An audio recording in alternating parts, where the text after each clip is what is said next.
There I was, worn out and exhausted, laying on my bed with my eyes wide open, looking up at the ceiling. It was 7 in the morning, and I had just pulled my fifth all-nighter. Yet, all I could think about was that epic win last night. Ouch! I could barely move. My body was numb and everything hurt. All I could feel was the pain and cramps in my body. But at the same time, I was already mentally planning on how I could make it to the next level of my game.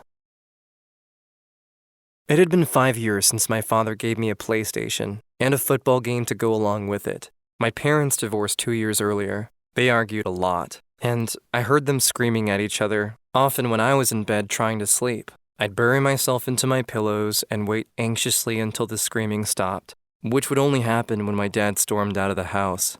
I'm an only child, and so during the weekdays, I would live with my mother, and every other weekend, I would visit my father in a city 2 hours away.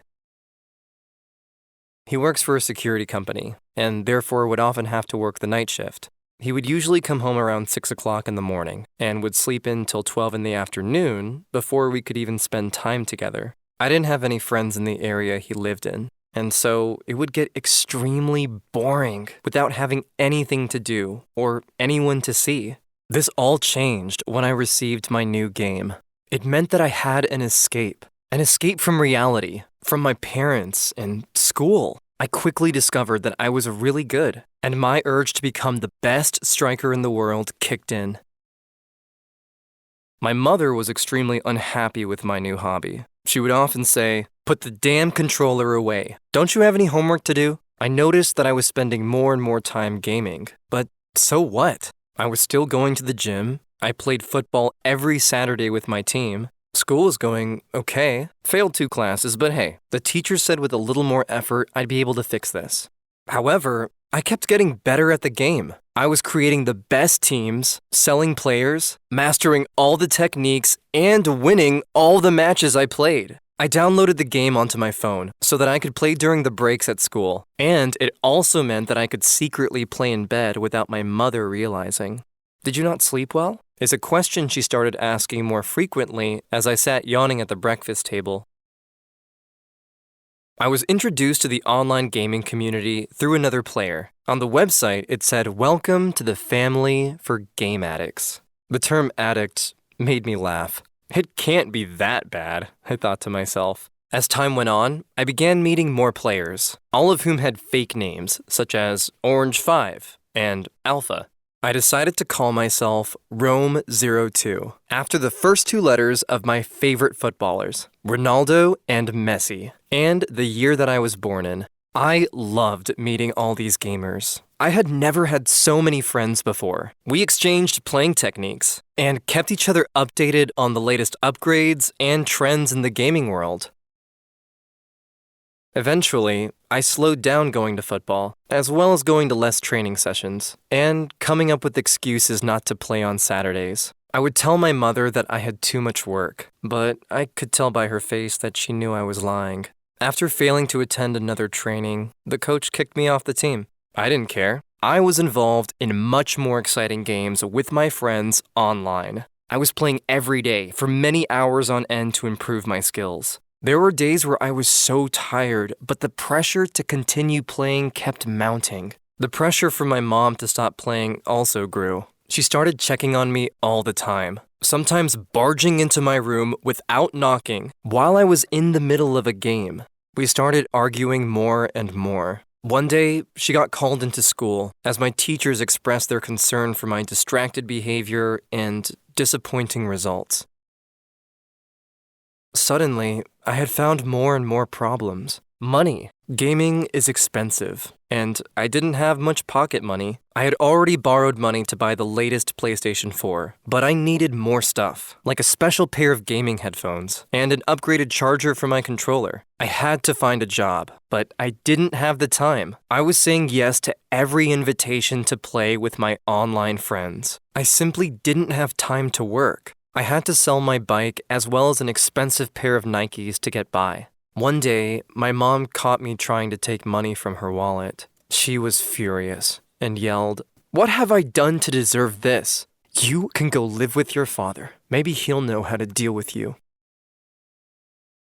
So, On my 17th birthday, I moved in with my father in a city where I knew no one and didn't want to know anyone. My dad encouraged me to start a course for computer design. He said, "Why not invest all this time spent gaming into something that you enjoy and something that will actually get you a job in the future?" Initially, this worked really well. I enjoyed the course and was going out with my peers quite regularly. One of the boys asked me if I was interested in moving into a student house with all of them. I said yes immediately. Luckily, my dad was okay with it, and he helped me move into my new room, not knowing all that lay waiting ahead.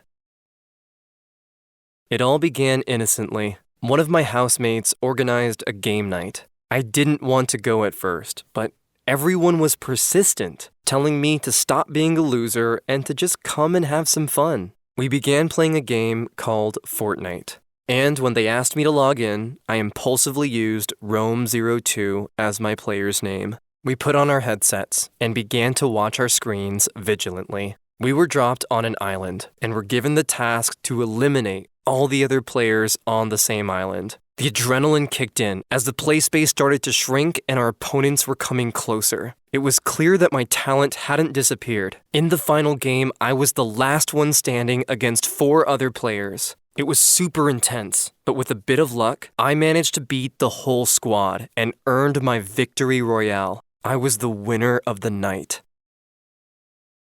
The next morning, I woke up with the worst headache ever. I walked over to the fridge to find something to eat, but there was absolutely nothing. Looks like I had to make do with tea and biscuits. Back in my room, I opened up my computer and logged in. I couldn't stop thinking about how fun the game was. The next thing I knew, it was 4 in the afternoon. I hadn't been to college, and I hadn't eaten anything. It was official. I couldn't stop gaming. The days, weeks, months that followed consisted of constant gaming. At one point, I played 2 weeks non-stop. I ignored my headaches and the pain in my shoulders, hands, and fingers. I was consumed by this game. I didn't have time for anyone or anything. I failed my exams and got kicked off of the course I was studying and lost all my student finance. My housemates decided to give my room up to someone who would be more involved with students. I had to leave, but where was there to go? My parents weren't an option. I was too scared to tell them about everything that had happened. I didn't have enough money to find a new room, and as I'd ruined any real friendships I had no one to turn to anymore. It got to the point where I would spend all day gaming at an internet cafe, and at night, I would sleep on the streets.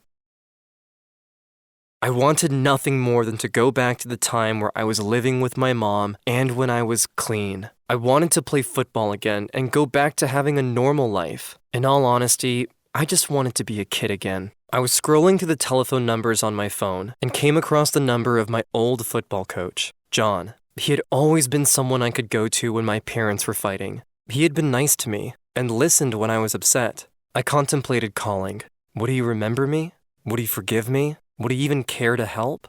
John speaking. His kind voice immediately comforted me. He was extremely straightforward. He told me, "I can only help you if you promise me you are willing to give up gaming. And," he continued, "you have to tell your parents and allow them to be part of your recovery." It's been 6 months now. I still visit a rehabilitation clinic once a week that helps people who struggle with addiction. Through the help I received here, I was able to overcome my addiction to gaming. The first month, they had arranged that I was still able to go to school during the day, but I had to sleep at the clinic at night. I was allowed 1 hour of supervised gaming, and as the days went on, this became less. I was also prescribed medication to try to help me fight the constant urge to game. At the start of my recovery, it was extremely difficult, and every day was a struggle. For the longest time, I had depended on gaming for my happiness. So when they took it away from me, I felt helpless, like a child whose favorite toy had been snatched away. It took months before I felt my depression start to go away, and my self-control begin to return. I realized that I wasn't going to be someone that would be able to game once in a while, so I decided to stop entirely. I've moved back in with my mother, and have started playing football again with my old team. John lets me help him train the young kids at the football club. There are a lot of them that talk about gaming more than football. I hope I can help them so that they don't ever have to experience the same problems that I did.